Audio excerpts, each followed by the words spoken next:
Our show is called Cock Therapy. It's about a young gay sex addict called Roz. It's a two-hander play. It's set during Roz's therapy session with his therapist.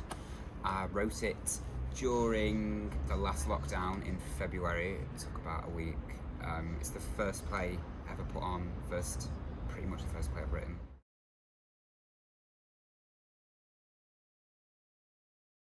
It's inspired by people's stories, gay men's stories mostly, of assault and how I think that they don't have a voice at all. I don't think it's in any media, it's not on TV, it's not on film, not on theatre as far as I'm aware of. So I felt like when I was writing this, I wanted to give them a voice and to let them know that it's okay and that it happens and that they're not alone.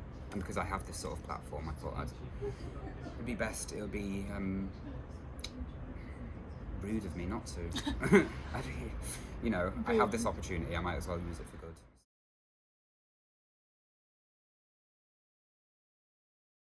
Yes, I've seen 5, I think. I'm on my 7th. That's so fun. Alright, you win. I've seen therapists before. I think I've done my 3rd or 4th. So yeah. We're all well. Yeah. See, because I think I was writing it from my point of view as well, so like I know what they're like.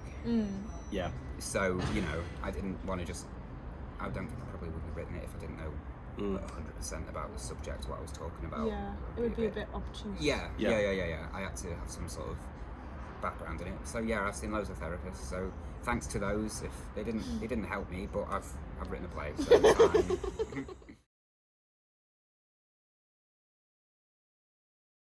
No, I made it so it wasn't vulgar because I don't really like completely disgusting humour myself. You know what I mean? I wanted it to be like it's obviously about sex, so there's you don't need to be sex graphic, jokes, but you don't need to be disgusting. The first draft, I was like, that's too much. Yeah, there was a whole monologue at the beginning, and that just had to go because it was disgusting. Yeah. Really? Yeah. It was about. I didn't see. You don't want to know what it was about. You don't need to know. People don't need to know. There's more mystery if they don't know. Just know that it's disgusting. It's very horrible. Graphic. I read it and was like, I don't think we can. I reread it after like a month and I was like, oh my god. So yeah, it's subtly funny and and also outright funny, to be honest. Like, there's a lot of. It's not like graphic and vulgar. It's very like. Because of the kind of subject matter, it's like, oh, should I laugh at that? I'm laughing at it because it's funny, but am I allowed to? Yeah.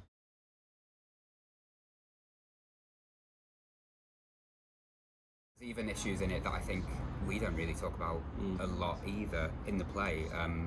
It's all because I just wanted to make it as natural as possible. I'm not going to spoil it, but you wouldn't outright talk about if it's just a part of your daily life. Yeah. You wouldn't talk about all those issues, so I've just tried to make it just flow naturally in conversation, but it obviously brings up assault in the queer community, I think, obviously sex addiction. It kind of talks about like coping mechanisms. Yeah, definitely, and sort of alcohol abuse, I think, as well a bit. And broken homes. There's a lot going on, but at the same time, it's sort of hidden behind this funny barrier, I think. Yeah. A cloak of humour. Yeah. A cloak of humour. Yeah, you think, oh, that's funny. Yeah. Oh, God. Yeah. Help him. Yeah. That's the whole thing. But I noticed that as well when you going on about the therapist as well. I've noticed that you do know what you're talking about because of how many therapists you've seen, and we all have. And I'm sort of like looking at my lines now as the therapist, thinking, do you know what? I know how to say that because I've had that experience, and you have as well, Joe. And it's just so well written. I think it's a peach of a part. So good. Yeah, there is definitely some very I think your last sort of not monologue, but there's a bit where you talk for a very long time.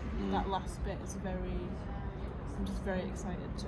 Gut punch, innit? Yeah. It's something like, oh, he's not talking about bumholes anymore. Yeah, he very much digs deep into himself and kind of exposes himself.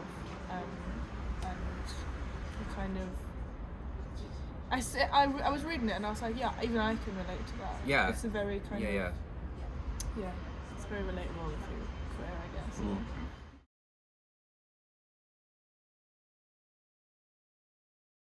Oh, definitely. And I didn't want the whole place to be very depressing because it easily could be. Like, it could be very gloomy and, you know, don't want people to come out of there like, Jesus.